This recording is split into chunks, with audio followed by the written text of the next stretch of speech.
राजस्थान के सीएम अशोक गहलोत ने 14 अगस्त से शुरू होने वाले विधानसभा सत्र में फ्लोर टेस्ट करने के संकेत दिए। राजस्थान हाईकोर्ट ने कांग्रेस में शामिल हुए बीएसपी के 6 विधायकों के मामले पर सुनवाई की और इन विधायकों के अलावा विधानसभा अध्यक्ष को नोटिस भेजकर जवाब मांगा। जयपुर के एक होटल में सीएम गहलोत ने पार्टी के विधायकों के साथ एक बैठक की और उन्हें 14 अगस्त को विधानसभा सत्र शुरू होने तक वहीं रहने को कहा। सुशांत सिंह की बहन मीतू सिंह ने पूछताछ में मुंबई पुलिस को बताया कि रिया चक्रवर्ती सुशांत को टॉर्चर करती थी। सुप्रीम कोर्ट ने सुशांत केस की सीबीआई जांच की मांग खारिज कर दी और याचिकाकर्ता को बॉम्बे हाई कोर्ट में अर्जी दाखिल करने की सलाह दी। सुशांत के पिता ने सुप्रीम कोर्ट में एक याचिका दाखिल की जिसमें पटना से केस मुंबई ट्रांसफर करने की रिया की अर्जी का विरोध किया गया। दिल्ली सरकार ने डीजल पर वैट 30% से घटाकर करीब 17% कर दिया, जिसके बाद राजधानी में डीजल 8 रुपए 36 पैसे सस्ता हो गया। यूपी और केरल की एक एक राज्यसभा सीट पर 24 अगस्त को उपचुनाव होगा। प्रियंका गांधी ने दिल्ली में अपना सरकारी बंगला खाली कर दिया और अब वो फिलहाल गुरुग्राम में रहेंगी। पीएम मोदी ने भारत की मदद से बनी मॉरिशस की सुप्रीम कोर्ट की नई इमारत का उद्घाटन किया। प्रधानमंत्री ने इशारों में चीन पर निशाना साधा कि उसने विकास के बहाने कुछ देशों को कर्ज के जाल में फंसाया। खबर है कि भारत और चीन के अधिकारियों की फिर इसी हफ्ते बैठक हो सकती है। तहलका स्टिंग ऑपरेशन मामले में दोषी जया जेटली की 4 साल की सजा पर दिल्ली हाईकोर्ट ने फिलहाल रोक लगा दी। खबर है कि आईएसआई ने जैश और दूसरे संगठनों के साथ मिलकर देश के कई वीवीआईपी पर आतंकी हमले की साजिश रची और इसके लिए इन आतंकियों को अफगानिस्तान में ट्रेनिंग दी गई। जम्मू कश्मीर के पुलवामा में आतंकियों ने सुरक्षा बल की एक टीम पर हमला किया जिसमें एक जवान घायल हो गया। देश में पहली बार 24 घंटे में कोरोना के 52,000 से ज्यादा केस सामने आए। देश में कोरोना के इलाज के बाद ठीक होने वालों का आंकड़ा 10 लाख के पार हो गया। एम्स पटना में एक और आदमी पर कोरोना के टीके का ट्रायल शुरू किया गया। किर्गिस्तान में फंसे 145 भारतीयों को लेकर एयर इंडिया का विमान इंदौर पहुंच गया। हिमाचल प्रदेश में 3 और विधायकों को मंत्री पद की शपथ दिलाई गई।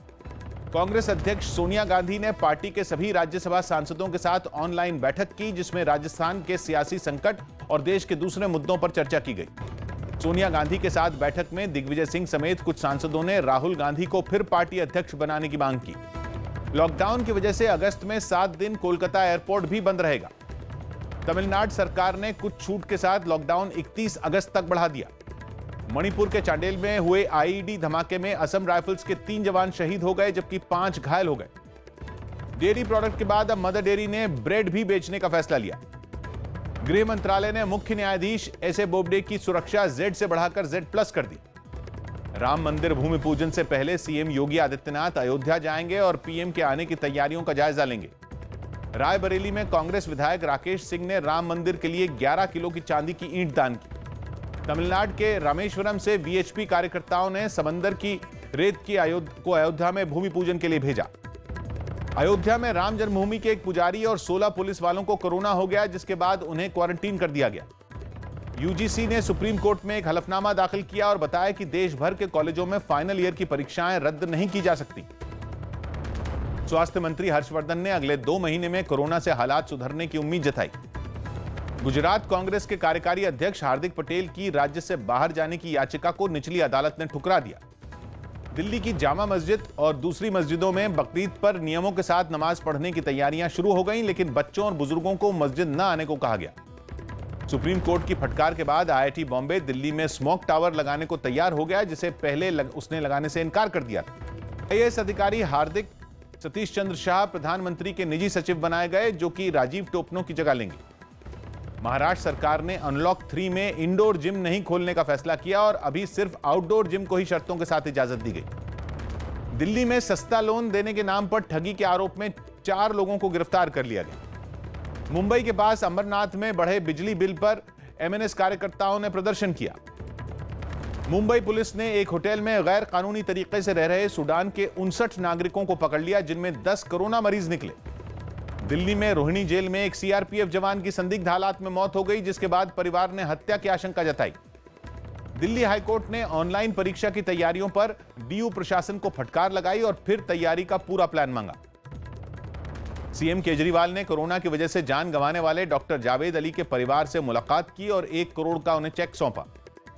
गुजरात में स्कूल फीस पर रोक लगाने के फैसले को हाईकोर्ट ने पहली नजर में सही माना जिस पर कल फिर सुनवाई होगी।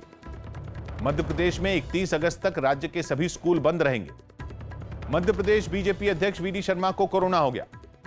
यूपी के मंत्री स्वामी प्रसाद मौर्य के ओएसडी कुलदीप पाल पर लखनऊ में करोड़ों की संपत्ति पर जबरन कब्जा करने की कोशिश का आरोप लगा, जिसके बाद ओएसडी और कुछ लोगों को गिरफ्तार कर लिया गया।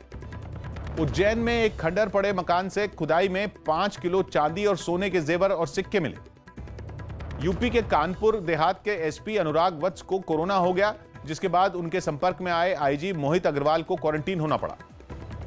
मध्य प्रदेश के मंडला में हुए एक सड़क हादसे में 4 लोगों की मौत हो गई।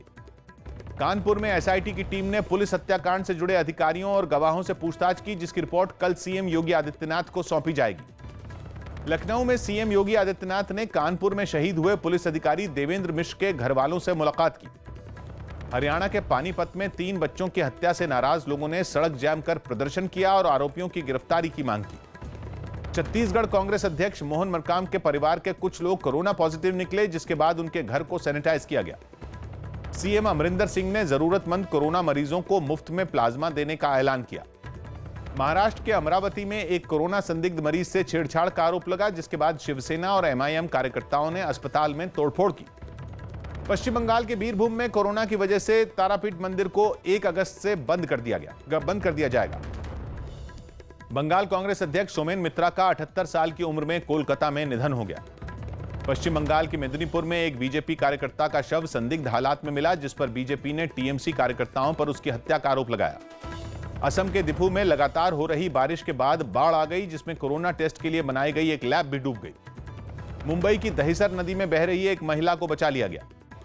महाराष्ट्र के औरंगाबाद में अवैध फॉरेन एक्सचेंज के दफ्तरों पर ईडी ने छापा मारा और वहां से 62 लाख की नकदी और 7 किलो सोना जब्त कर लिया। कर्नाटक में इंजीनियरिंग समेत कई कोर्सों में दाखिले के लिए परीक्षाएं शुरू हो गई। नागपुर में मेक इन इंडिया के तहत देश का सबसे ज्यादा हॉर्स पावर वाला रेल इंजन तैयार हो गया।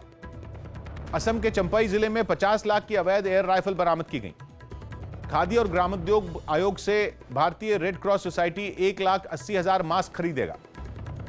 शिवसेना ने अयोध्या में राम मंदिर न्यास में अपना एक ट्रस्टी बनाने की मांग की। डोनाल्ड ट्रंप ने अमेरिका में राष्ट्रपति चुनाव टलने के संकेत दिए। अमेरिका में डेमोक्रेटिक पार्टी की भारतीय मूल की कमला हैरिस उपराष्ट्रपति पद की उम्मीदवार हो सकती हैं। रूस ने G7 देशों के समूह में शामिल होने का प्रस्ताव फिर ठुकरा दिया। पाकिस्तान के प्रधानमंत्री इमरान खान के 2 खास सलाहकारों ने इस्तीफा दे दिया, जिनकी संपत्ति और दोहरी नागरिकता पर विपक्ष ने सवाल उठाए थे। अमेरिकी राष्ट्रपति डोनाल्ड ट्रंप ने करीब 12,000 सैनिकों को जर्मनी से वापस बुलाने का फैसला लिया। ऑस्ट्रेलिया ने दक्षिण चीन सागर के पूरे हिस्से पर चीन के दावे को फिर खारिज कर दिया। बुल्गारिया के सोफिया में सरकार बर्खास्त करने की मांग पर लोगों ने प्रदर्शन किया। जापान के फुकुशिमा में गैस लीक हादसे में एक आदमी की मौत हो गई, जबकि 17 लोग घायल हो गए। रूस के शासन वाले साखा रिपब्लिक में जंगल में लगी आग से लोगों की मुश्किल बढ़ गई, जिसके बाद अब इस आग को बुझाने के लिए दमकल कर्मियों के साथ पैराट्रूपर को भी लगाना पड़ा। नेपाल में बंद पड़े माउंट एवरेस्ट और हिमालय की दूसरी चोटियों को पर्वतारोहियों के लिए खोल दिया गया। अमेरिका के फ्लोरिडा में एक अस्पताल के बाहर एक भारतीय नर्स की हत्या कर दी गई। अमेरिकी अंतरिक्ष एजेंसी नासा का मिशन मार्स 2020 फ्लोरिडा से लॉन्च हो गया। लॉकडाउन की वजह से अप्रैल से जून की तिमाही में जर्मनी की अर्थव्यवस्था में 10% की गिरावट दर्ज की गई। सेंसेक्स 335 और निफ्टी 101 अंक गिरकर बंद हुआ। पहली तिमाही में एचडीएफसी का मुनाफा 5% गिरकर 3,052 करोड़ रुपए रहा। शोएब अख्तर ने इंग्लैंड दौरे के लिए पाकिस्तान टीम में ज्यादा तेज गेंदबाजों के चयन पर सवाल उठाए। खबर है कि आईपीएल के दौरान खिलाड़ियों को 14 दिन में 4 बार कोरोना टेस्ट करवाने होंगे। विराट कोहली और अनुष्का शर्मा ने बिहार और असम के बाढ़ पीड़ितों की मदद के लिए काम कर रही 3 संस्थाओं को दान दिया। क्रिकेटर हार्दिक पांड्या की मंगेतर नताशा ने वडोदरा में बेटे को जन्म दिया। खबर है कि आईपीएल का फाइनल मैच 8 नवंबर की बजाय 10 नवंबर को हो सकता है। हालांकि इस पर आखिरी फैसला रविवार को होने वाली बैठक में होगा। पाकिस्तान के cricketer Mohammad Amir corona report negative आने के बाद इंग्लैंड में टीम के साथ जुड़ गए। खबर है कि इस साल राष्ट्रीय खेल पुरस्कार समारोह में कोरोना की वजह से 1 या 2 महीने की देरी हो सकती है। स्पेन के फुटबॉल क्लब सेविया के एक खिलाड़ी को कोरोना पॉजिटिव पाया गया, जिसके बाद उसे घर पर क्वारंटीन कर दिया गया। इंग्लैंड और आयरलैंड के बीच पहला वनडे मैच जारी है।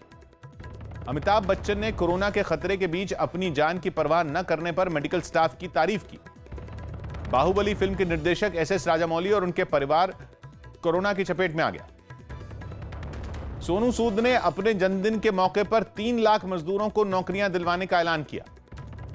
फिल्म शकुंतला देवी की रिलीज से पहले गिनीज वर्ल्ड रिकॉर्ड ने शकुंतला देवी को सबसे तेज ह्यूमन कंप्यूटर होने का सर्टिफिकेट उनकी बेटी पर के घर भिजवा दिया। महाराष्ट्र सरकार ने सुशांत सिंह केस की जांच बिहार पुलिस से कराने पर ऐतराज जताया। खबर है कि ईडी सुशांत के बैंक खातों से हुए लेनदेन पर मनी लॉन्ड्रिंग एक्ट के तहत केस दर्ज करेगा। और मराठी फिल्मों के अभिनेता आशुतोष भाकरे ने नांदेड़ के अपने घर में खुदकुशी कर ली।